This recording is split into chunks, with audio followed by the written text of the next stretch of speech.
हमारे कॉलेज में लगभग 120 बच्चे पढ़ते हैं। उनमें से मुश्किल से 20-30 लोग ही पास हैं। किसी को 80 केटी कर दिए हैं, किसी को फेल कर दिए हैं, किसी को 2 नंबर दिए हैं, किसी को 5 नंबर दिए। छात्रों को अब ये सीखना पड़ेगा कि अगर आप कॉलेज की पढ़ाई करना चाहते हैं तो आपको अपने पढ़ाई के साथ साथ अपने ही पढ़ाई के लिए लड़ाई करना भी सीखना पड़ेगा। तो ये लड़ाई करने के लिए आ गए हैं। मेरे को तो पूरा 5 सब्जेक्ट में फेल कर दिए। सर मुझे तो ऐसा लग रहा है कि अगर हम लोगों को फेल होना ही होता या सब्जेक्ट हमारे समझ में नहीं आता तो हम लोग फर्स्ट सेमेस्टर में ही लटक जाते, फेल ही हो जाते। हम लोग जितने यहाँ हैं हम लोगों का सबका फर्स्ट डिवीजन था। जो स्थिति है ये LLB के छात्रों के साथ नहीं है, ये सभी के साथ ऐसा है। आप ही वो विद्यार्थी जिन्हें 2 नंबर मिला है। हाँ। तो जब आप अपने रिजल्ट देखा अपना कि मेरे को 2 नंबर मिला है तो क्या चल रहा था आपके मन में? नमस्कार, मेरा नाम फैज़ान है और आप KP न्यूज़ देखना शुरू कर चुके हैं। इस वक्त मैं हेमचंद यूनिवर्सिटी में मौजूद हूँ। जगह वही है, छात्र भी मौजूद हैं और समस्याएं भी वही है। इससे पहले जो आपने खबरों में सुना है, बहुत सारी अनियमितताएं हो रही हैं एग्ज़ाम्स को लेकर, रिज़ल्ट्स को लेकर और भी तमाम चीज़ों को लेकर, वेबसाइट्स को लेकर, पोर्टल को भी लेकर। उन्हीं सब सारी चीज़ों को लेकर सुराना कॉलेज के जो छात्र हैं, जो LLB के तमाम छात्र यहाँ पर आप देख पा रहे होंगे मौजूद हैं और फिर से ये शिकायत लेके आए, अपनी परेशानी और अपनी समस्या लेकर आए। बहुत सारे छात्र इनमें से ऐसे हैं जो पिछले साल के एग्ज़ाम में बहुत अच्छा परसेंटेज लाए हैं और इस बार वो 2 नंबर मिला है उन्हें। कोई फेल हो गया है तो किसी को नंबर ही नहीं मिला है, कोई पूरे सब्जेक्ट में फेल है तो किसी को 2 नंबर दिया गया है। और सबसे बड़ी समस्या ये है छात्रों के लिए कि जो पुनर्मूल्यांकन की जो चीज़ें हैं उसके लिए वेबसाइट जो है बंद कर दिया जा रहा है। ये क्यों किया गया? तमाम जिस तरीके के लगातार जो छात्र हैं, अगर देखा जाए तो दुर्ग ज़िले में तमाम जितने भी कॉलेज पढ़ रहे हैं जो हेमचंद यूनिवर्सिटी से संबंधित हैं, उन तमाम छात्रों की तमाम समस्याएं हैं जो लेकर वो हर बार यूनिवर्सिटी पहुंच रहे हैं और यहाँ पर उनको प्रदर्शन करना पड़ रहा है, अपने ज्ञापन सौंपना पड़ रहा है, तमाम सारी चीज़ें। छात्रों को अब ये सीखना पड़ेगा कि अगर आप कॉलेज की पढ़ाई करना चाहते हैं तो आपको अपने पढ़ाई के साथ साथ अपने ही पढ़ाई के लिए लड़ाई करना भी सीखना पड़ेगा। तो ये लड़ाई करने के लिए आ गए हैं और ज्ञापन सौंपने आ रहे हैं और जो तमाम इनकी समस्याएं इनसे सुनेंगे।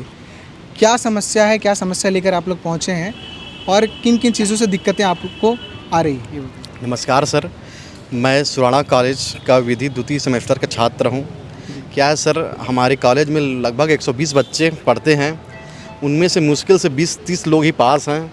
किसी को 80 केटी कर दिए हैं, किसी को फेल कर दिए हैं, किसी को 2 नंबर दिए हैं, किसी को 5 नंबर दिए। आप ही बताओ, जो बच्चा LLB पढ़ रहा है, मतलब ग्रेजुएशन करके आया है, निबंधात्मक क्वेश्चन है, फिर भी उनको 2 नंबर 5 नंबर ऐसा दिया गया है सर, जिससे हम लोग बहुत नाराज़ हैं। अधिकतर लगभग 20 बच्चे ही पास हुए हैं, बाकी सब 80 केटी है, कोई फेल है। और पिछले बार सर, इसी यूनिवर्सिटी में पिछले बार बहुत अच्छा रिजल्ट आया था, जिससे हम लोग खुश थे, नहीं आंदोलन की ज़रूरत नहीं पड़ता। लेकिन इस बार से हम रिजल्ट से बहुत नाराज़ हैं सर, बहुत दुखी हैं। इसलिए हम लोग आज कुलपति जी को ज्ञापन देने के लिए आए थे सर। आप ही वो विद्यार्थी जिन्हें 2 नंबर मिला है। हाँ। तो जब आप अपने रिजल्ट देखा अपना कि मेरे को 2 नंबर मिला है तो क्या चल रहा था आपके मन में? कि मैं 2 नंबर के लायक नहीं, पर 5 क्वेश्चन सॉल्व करके आई थी। अभी सप्लीमेंट्री पूरा भर के आई थी, आंसर शीट पूरा भर के आई थी। मैं 2 नंबर के लायक नहीं हूँ।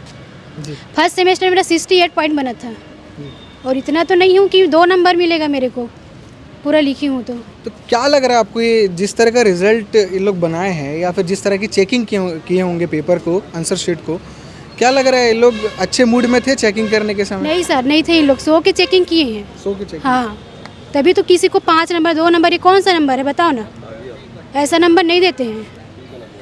क्या लग रहा है जिस तरह की है, आप ही नहीं और भी इससे पहले तमाम कॉलेज के जो विद्यार्थी हैं वो आ रहे हैं, ज्ञापन सौंप के जाए और सबका लगभग जो समस्या है वो सेम हो रहा है। क्या लग रहा है जिस तरह की यूनिवर्सिटी की स्थिति बन गई है, आपको लग रहा है कि आप जो लोग सोचते थे पहले कि मैं कॉलेज करूँगा, यूनिवर्सिटी का मेरे पास रिजल्ट होगा, अब जिस तरह की यूनिवर्सिटी आ गई है जिस स्थिति में, क्या लग रहा है आपको? एक छात्र अब चाहेगा कि कॉलेज? मुझे तो ऐसा लग रहा है कि अगर हम लोगों को फेल होना ही होता या सब्जेक्ट हमारे समझ में नहीं आता तो हम लोग फर्स्ट सेमेस्टर में ही लटक जाते, फेल ही हो जाते। हम लोग जितने यहाँ हैं हम लोगों का सबका फर्स्ट डिवीज़न था और मेरे 2-4 फ्रेंड वो अभी उपस्थित नहीं है, बट उनका भी फर्स्ट डिवीज़न से आया और इस बार उन लोग फेल हो गए। मेरा भी 80 केटी आ गया, 2 नंबर 4 नंबर से पीछे कर दिए हैं और निवेदन दिए हैं। तो बोलते हैं अगले हफ्ते आपको निर्णय मिलेगा, जांच कमेटी बैठाएंगे, पर जल्दी से जल्दी निर्णय देना चाहिए सर, थोड़ा एक्शन लेना चाहिए। आपकी क्या स्थिति है, आप क्या समस्या है? मेरे को तो पूरा 5 सब्जेक्ट में फेल कर दिए। आपने एग्ज़ाम दिया था 5 सब्जेक्ट? पूरा। अब ऐसे तो नहीं है ना कि मैं 5 सब्जेक्ट के कैपेबल नहीं होंगी। अगर मैं ग्रेजुएशन पास होके आ रही हूँ LLB करने के लिए, और आप मेरा ग्रेजुएशन का रिज़ल्ट भी देखिए, मैंने 86% ला के मैंने अचीव किया है ना। उसके बाद भी मेरे को 5 सब्जेक्ट में फेल कर रहे हैं। तो इन लोग 100 के ही तो चेक कर रहे हैं। बोलो तो बोलते हैं कि नहीं मैडम आप लोग लिखे नहीं होंगे, तो आदमी क्या लिख के आता है पेपर में, सब्जेक्ट के अकॉर्डिंग ही लिख के आएगा ना, उसके बाद भी फेल कर रहे हैं। सोचने वाली बात है, जो छात्र पहले 68% लेके आता है उसको 2 नंबर मिल रहा है, कोई 5 सब्जेक्ट में फेल हो जा रहा है किसी के लिए, और जो समस्या है कि पुनर्मूल्यांकन को लेकर है, उसके लिए क्या कहना चाहेंगे? जी सर, रिवेल की जो समस्या होती थी, पहले हम लोग असंतुष्ट थे तो रीचेक करा सकते थे, तो रिवेल की समस्या को बिल्कुल बंद कर दिया गया, दिखता भी नहीं है। वेबसाइट में जाओ, पोर्टल में जाओ तो केवल रीटोटल है, जिसमें आप जितना नंबर पाया उसका फिर से पुनर्गणना हो सकती है। तो ये जो यूनिवर्सिटी वाले से जब बात करते हैं, कुल सचिव से, वो बोलते हैं कि विधानसभा से हुआ है, तो मैं नेताओं से बोलना चाहता हूँ, क्या आप हमको पुनर्मूल्यांकन का हक भी छीन लोगे? तो मैं सरकार से गुजारिश करता हूँ कि आप रीचेक वाला जो है उसको आप लागू किया जाए, ताकि छात्र अपना उत्तर पुस्तिका देख ही सके, नहीं तो क्या फ़ायदा। कोई भी आप भेड़ बकरी की तरह, एक तरफ सरकार बोलती है बेटी बचाओ बेटी पढ़ाओ, एक तरफ आप हमसे स्टूडेंट से अधिकार छीन रहे हो। तो अतः सरकार से मेरी ये केपी न्यूज़ से मैं बोलना चाहता हूँ कि आप माध्यम मेरी बात को पहुँचाइए और सरकार को जगाइए कि आप बच्चों को पुनर्गणना पुनर्मूल्यांकन का अधिकार दें, आप छीने नहीं। Thank you sir. अगर रिवेल अगर आप बंद भी कर रहे हो, है ना, तो आप रीज़न बताओ ना। आप आपस में 4 लोग डिसाइड करके बंद कर दोगे तो हमको कहाँ से पता चलेगा रीज़न क्या है रिवेल बंद करने का, बताओ।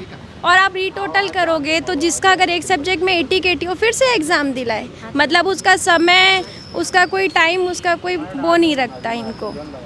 हाँ, तो आज आप लोग जब ज्ञापन लेके गए, अपनी समस्या लेके गए, तो क्या बोला गया है?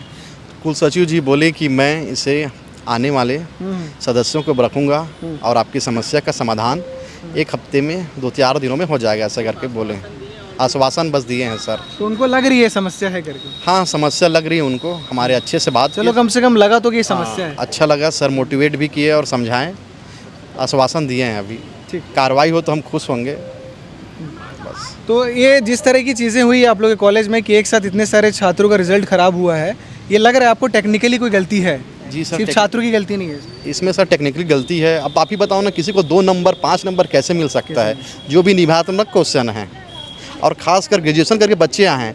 हमारे नहीं सर, 2 वर्ष की बात नहीं, 4 वर्ष के बच्चों, हमारे सीनियर भाई हैं, वो लोग कल आए हैं, वो जो लोग आवेदन दे के गए हैं, उनके साथ भी यही दिक्कत है। और यहाँ थी अलग अलग विषय के, कोई फिजिक्स वाला आ रहा है, कोई और बालोद से आ रहा है, कोई दुर्ग से आ रहा है, कोई खैरागढ़ से आ रहा है, तो सभी कॉलेज के बच्चे परेशान हैं। टोटल हेमचंद छात्रों का मनोबल तोड़ा जा रहा है सर जी। जो स्थिति है ये LLB के छात्रों के साथ नहीं है, ये सभी के साथ ऐसा है जो पढ़ाई कर रहे हैं, और इससे मनोबल टूटेगा सर, और सबकी मानसिक स्थिति खराब होगी, और आगे जाके बेरोजगारी, अशिक्षितता, यही समस्याएं उत्पन्न होगी, और कुछ नहीं है इसमें।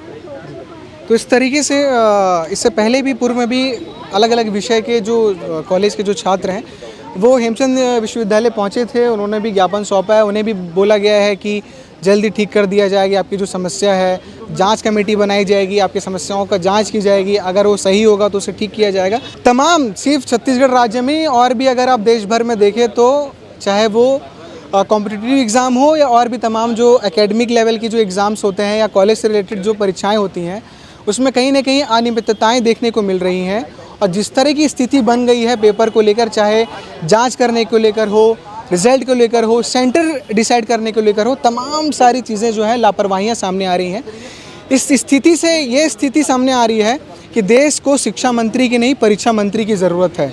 अगर आप इस बात से सहमत हो तो कमेंट बॉक्स पे ज़रूर रखिएगा अपनी राय, और बाकी अपडेट्स के लिए देखते रहिए केपी न्यूज़। शुक्रिया।